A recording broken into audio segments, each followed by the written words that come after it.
سالانہ عرس پاک حضرت خواجہ شبیر احمد شاہ صاحب رحمۃ اللہ علیہ کا انعقاد پذیر ہے۔ بارگاہ الہی میں یہ دعا ہے کہ اللہ تبارک و تعالی آپ کی میری سب کی حاضری کو بارگاہ الہی میں، بارگاہ رسالت میں اور بارگاہ اولیاء میں قبول و منظور فرمائے۔ آپ کو معلوم ہوگا کہ پچھلے سال یہی سالانہ عرس پاک سیلاب زدگان کی امداد کے لیے وقف کیا گیا اور ان کے ساتھ اظہار یکجہتی کرنے کے لیے پیر سید غلام محی الدین شاہ صاحب اور میں سندھ کے دورے پر گئے۔ جتنا عرس پر خرچہ ہوتا تھا اس سے کہیں بڑھ کر سیلاب زدگان کی مدد کی گئی،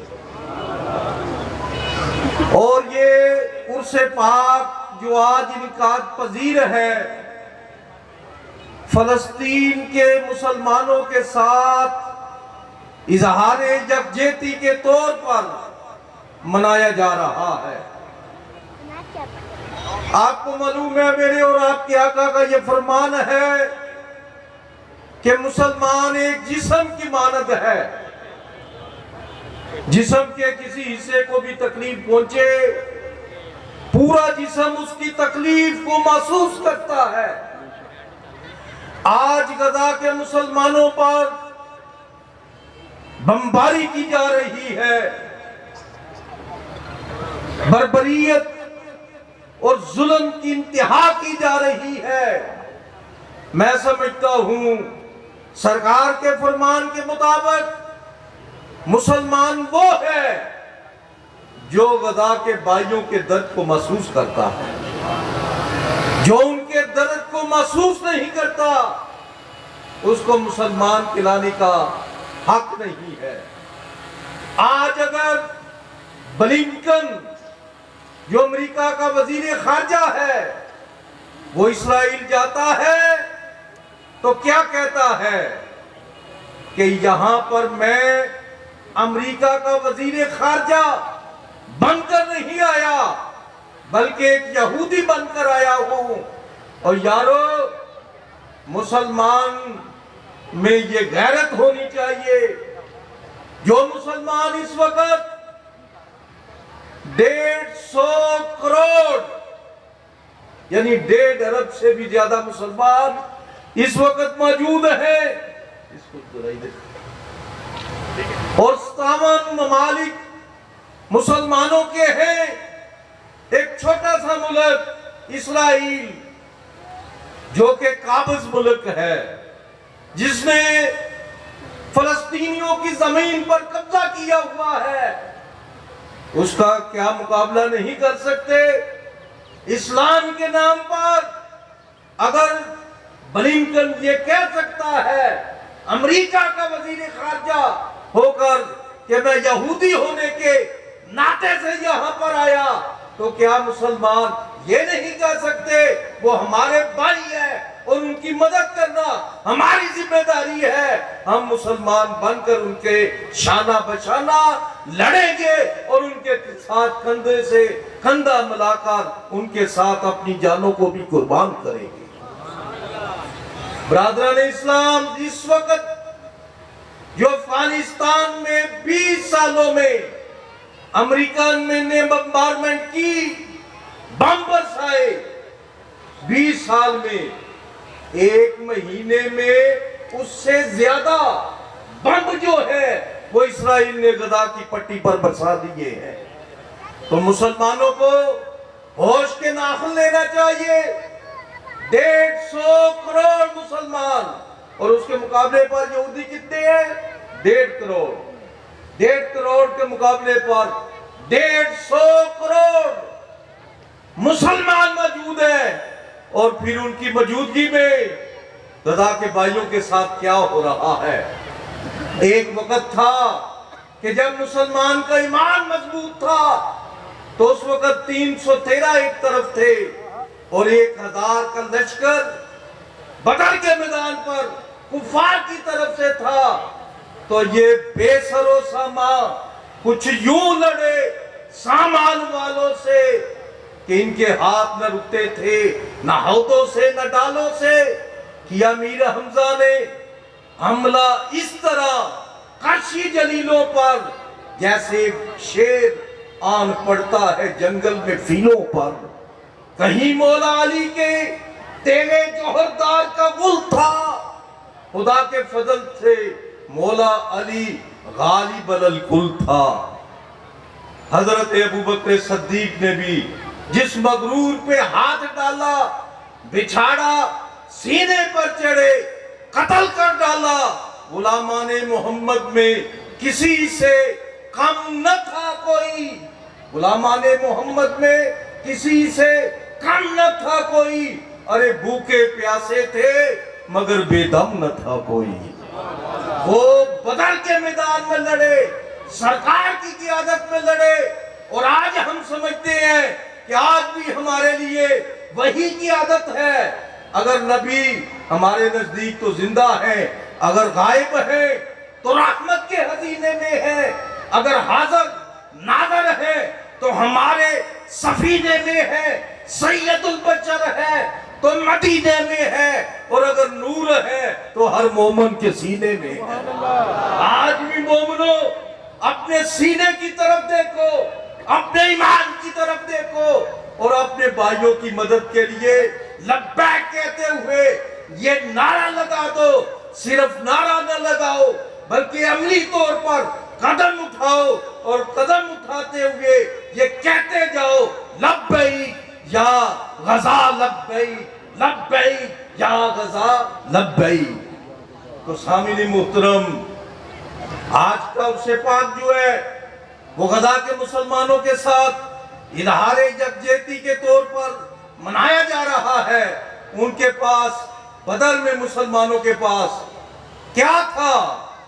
آج مسلمانوں کے پاس دولت بھی ہے، آج مسلمانوں کے پاس تیل کی دولت بھی موجود ہے، اور آج مسلمانوں کے پاس ایٹم بھی موجود ہے. شمالی کوریا کے صدر نے کہا کہ اگر میرے پاس ایٹم بم ہوتا تو میں اسرائیل پر دے مارتا. یہ کس نے کہا؟ شمالی کوریا کا ایک صدر جو غیر مسلم ہے.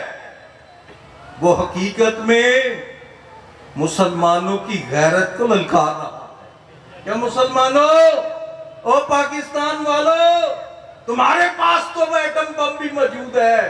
ارے تم 150 کروڑ مسلمانوں ہو، آج تمہاری حالت کیا ہے؟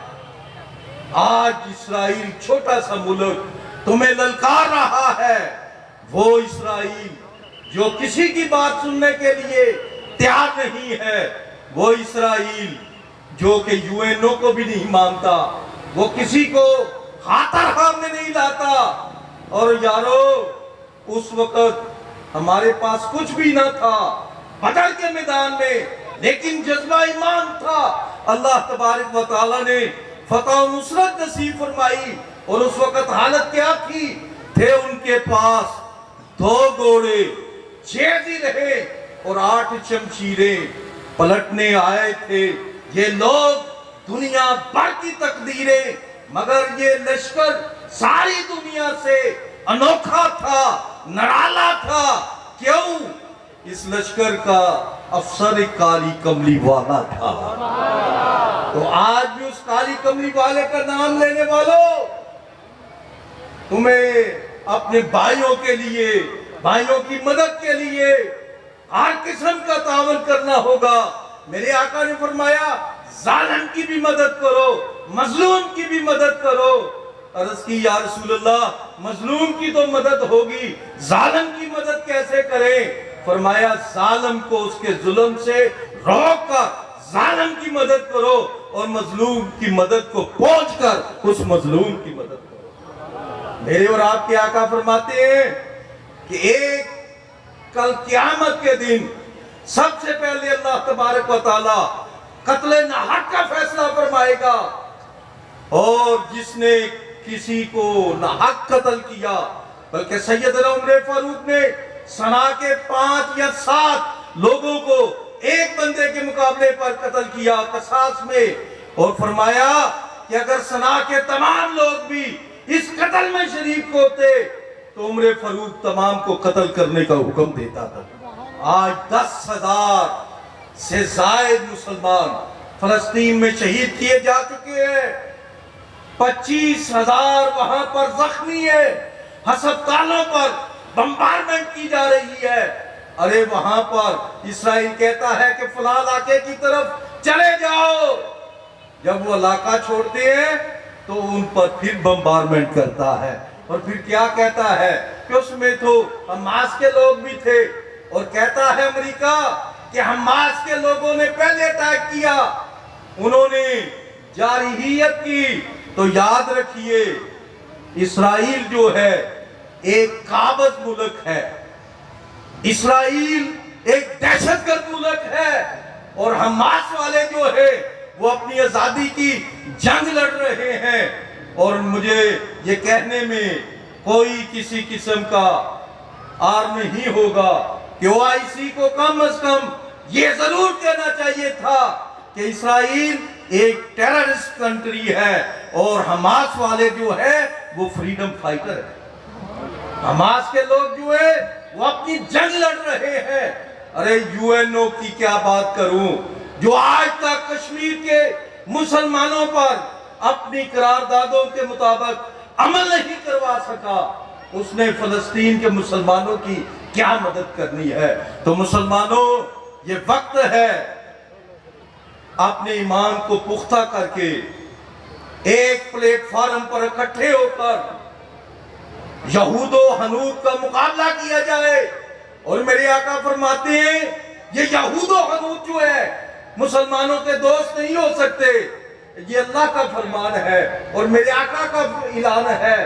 اور یاد رکھو کائنات بدل سکتی ہے، زمین پھٹ سکتی ہے، آسمان تباہی کے لیے جبڑے کھول سکتا ہے، ستارے گر سکتے ہیں، چاند کے ٹکڑے ٹکڑے ہو سکتے ہیں، سورج مشرق کی بجائے مغرب سے طلوع ہو سکتا ہے، سمندروں کے پانی خشک ہو سکتے ہیں، لیکن اللہ کا فرمان کبھی غلط ثابت نہیں ہو سکتا۔ مسلمانوں کو واہن کی بیماری لگ جائے گی، واہن۔ عرض کی یا رسول اللہ یا نبی اللہ، یہ بیماری کون سی ہوگی؟ واہن کی بیماری۔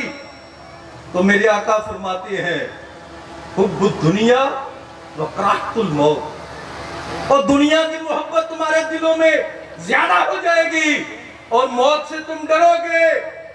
اور میرے آقا سے عرض کی گئی کہ ہم اس وقت کفار تمہیں بہا کر لے جائیں گے جس طرح پانی میں تنکا بہ جاتا ہے۔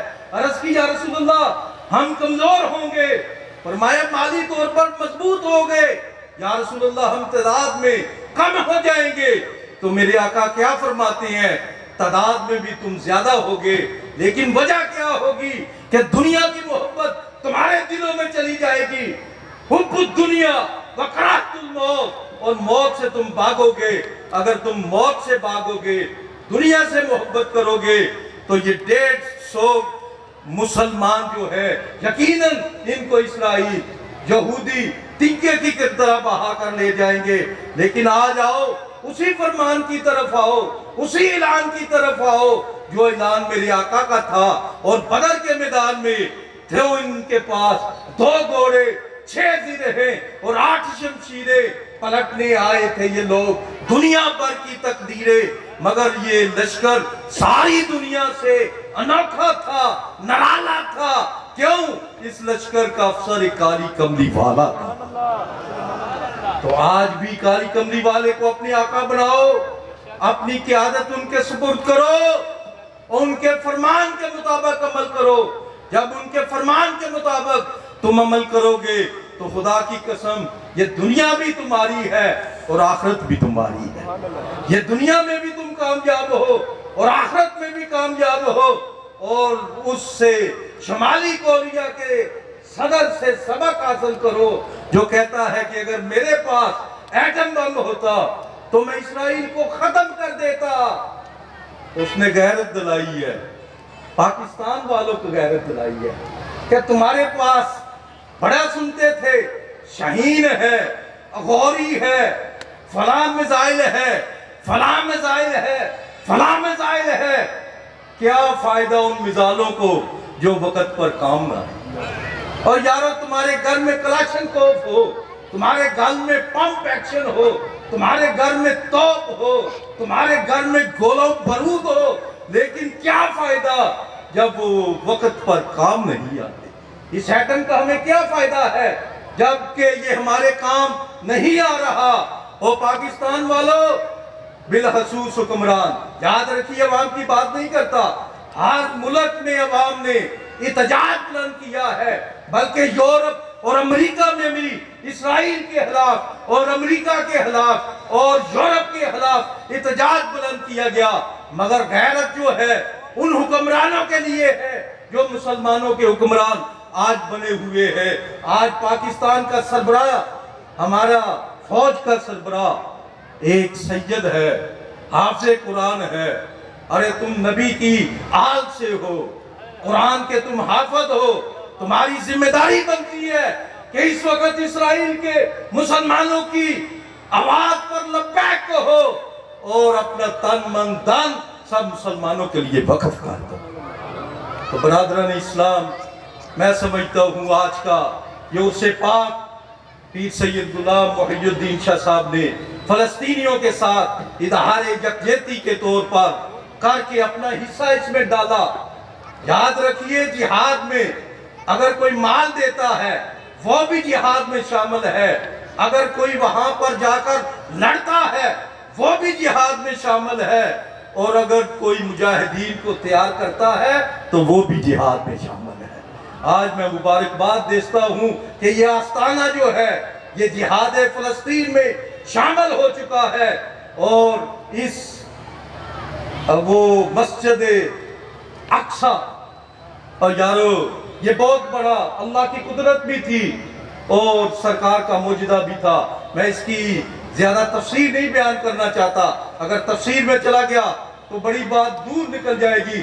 صرف یہ عرض کرنا چاہتا ہوں کہ میرے آقا دنیا میں تشریف لائے، رب حبلی کہہ کر امت کو یاد کیا، جب وصال کے بعد قبر انور میں تشریف لے گئے تو ہم گناہگاروں کو یاد کیا، اور جب معراج کی رات کو بارگاہ الہی میں حاضر ہوئے تو پھر بھی ہم سیاکاروں کو یاد کیا، اور پھر شان کی عرض امت گناہگار ہے، بخش دے میرے مولا تو غفار ہے، تجھ کو آسان نہیں دشوار ہے، فکر روزے جزا آج کی رات ہے۔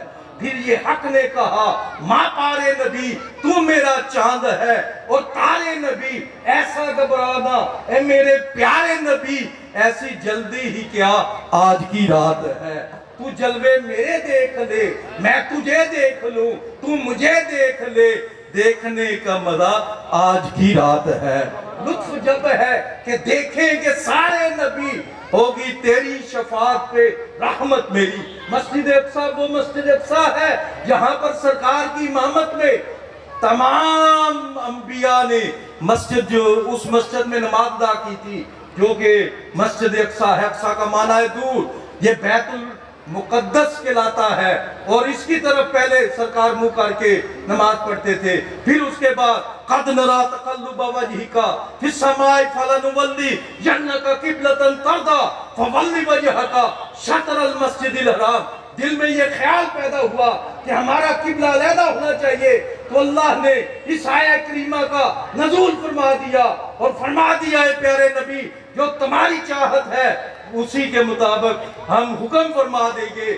اسی وقت اپنے چہرے کو مسجد اقصی سے بیت الحرام کی طرف یعنی خانہ کعبہ کی طرف موڑ لو، اور شاعر کہتا ہے خدا کی رضا چاہتے ہیں دو عالم، خدا کی رضا چاہتے ہیں دو عالم، خدا چاہتا ہے رضائے محمد۔ اور رضائے محمد کیا ہے؟ وہ آپ کے لیے دعائیں کرتے ہیں، اپنی امت کے لیے دعائیں کرتے ہیں۔